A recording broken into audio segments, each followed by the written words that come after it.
भारतीय film industry के legendary अदाकार राज कपूर का पसंदीदा 1 एकड़ पर मुहित बंगला उनकी फैमिली ने फरोख्त कर दिया है, जिस पर 500 करोड़ का हाउसिंग प्रोजेक्ट तामीर किया जाएगा। बॉलीवुड के लेजेंडरी अदाकार राज कपूर के 1 एकड़ पर मुहित बंगले को निजी हाउसिंग सोसाइटी ने खरीद लिया है। हिंदुस्तान टाइम्स के मुताबिक गोदरेज प्रॉपर्टीज ने मुंबई में वाक़ राज कपूर का 1 एकड़ का बंगला खरीदा है, जिस पर 500 करोड़ मालियत का हाउसिंग प्रोजेक्ट शुरू किया जाएगा। कंपनी के मुताबिक इस बंगले को राज कपूर की फैमिली से खरीदा गया है। गोदरेज प्रॉपर्टीज के executive chairman Peroz Shah Godrej कहते हैं कि इस पूरी जमीन का साइज 1 एकड़ है। हम यहाँ पर एक महंगा हाउसिंग प्रोजेक्ट बनाएंगे। इस प्रोजेक्ट की मालियत 500 करोड़ तक होगी। राज कपूर के बेटे रणधीर कपूर कहते हैं कि जयपुर में प्रॉपर्टी के लिए हमारी फैमिली के बहुत जज्बात हैं और इसकी तारीखी हैसियत भी है।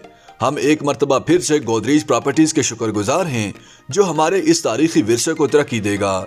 इससे कबल 2019 में गोदरेज प्रॉपर्टीज ने कपूर खानदान का RK स्टूडियो भी खरीदा था। 1924 में पाकिस्तान के शहर पेशावर में पैदा होने वाले राज कपूर को हिंदी फिल्म इंडस्ट्री का अजीम फनकार माना जाता है।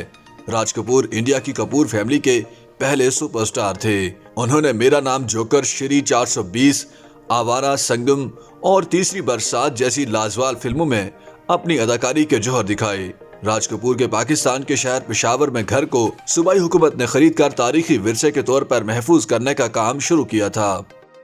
YouTube पर गूगली न्यूज देखने के लिए youtube.com की सर्च बार में गूगली न्यूज TV टाइप करें। गूगली न्यूज के पेज पर सुर्ख रंग के सब्सक्रिप्शन वाले बटन पर क्लिक करना ना भूलिए। YouTube पेज पर अपलोड होने वाली वीडियो से बाखबर रहने के लिए बेल आइकन पर क्लिक कीजिए। आपको हर नई वीडियो के बारे में नोटिफिकेशन मौसूल हो जाएगा।